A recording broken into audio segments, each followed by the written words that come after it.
Here with us now is Heather Mercer, founder and president of Global Help. She was taken hostage by the Taliban in Afghanistan shortly before the September 11th attacks and was held for 105 days before her rescue.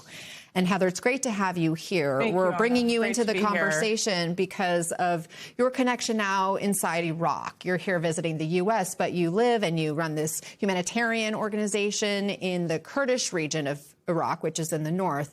That area has been getting hit by Iran targets, or Iran groups, I should say, as well as what we've seen at the U.S. Embassy in Baghdad, which was just targeted again by Iraqi militias over the weekend for the second time. What are you hearing about the security situation inside Iraq right now? Yeah, absolutely. I mean, as recently as this morning, I was speaking with some senior Kurdish officials as well as my staff on the ground, and there is a consistent and steady bombardment in the Kurdish area and areas where Iranian opposition forces are thought to exist, and that's heavily impacting the Kurdish capital of Erbil and some of the more provincial areas where these opposition groups live.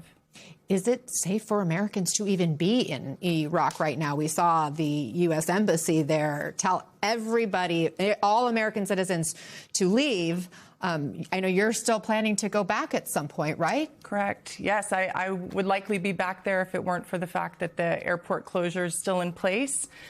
So, you know, I think Americans that are on the ground or have been on the ground are sort of making that personal calculation for themselves. Many have left, but then there are many who understand the cost of being in the region and find their work important and meaningful, particularly at this time of crisis, and have decided to stay and endure with the Kurdish people.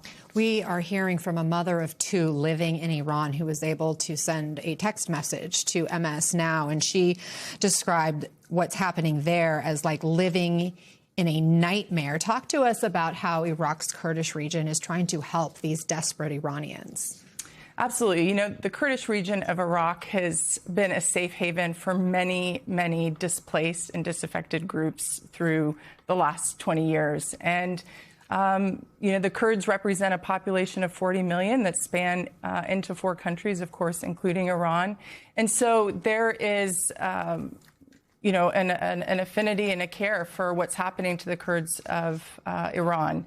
And they have been persecuted. Their cultural and ethnic rights have been diminished, and the Kurdish regional government and the Kurdish region is providing support for those who are being impacted. There's been some reporting early on that the CIA may be considering arming the Kurds to help in the battle against Iran. Right.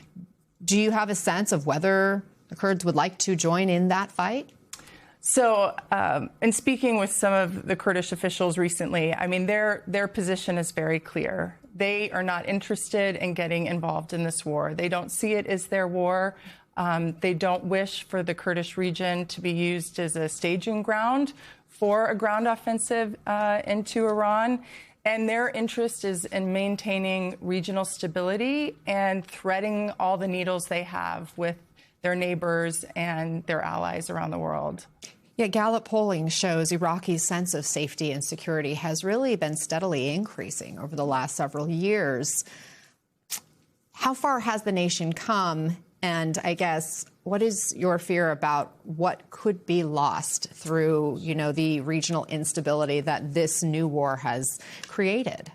Well, Iraq has come a very long way, and particularly the Kurdish region. I mean, it has been really a picture of what a democratic government can look like in the Middle East, and they have built tremendously over the last 20 years.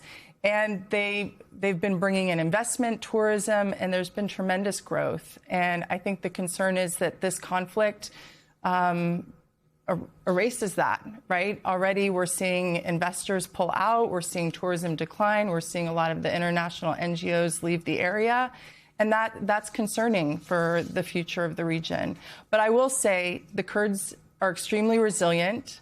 They have been through this scenario many, many times before, and they always rise again. And I have no doubt that the region will endure through this, navigate it, and come out on the other side prosperous and an example in the region of what peace and stability can look like. It's been about 25 years, I know, since your experience being held hostage by the Taliban. But it was that experience that gave you this idea for global help, right? What is the biggest need right now?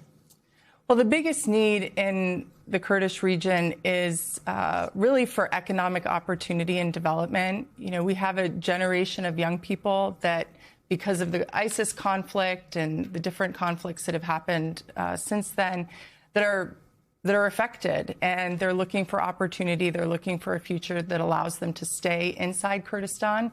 So investment is a really important element that needs to continue to flow into the region. And then I would say the other thing is to continue to empower marginalized communities. So there are many minorities that have found safe haven in Kurdistan, and we need to continue to support them and give them an opportunity to rebuild their lives after war and displacement.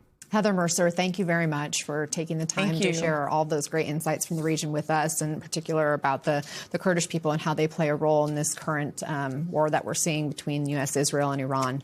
Thank you.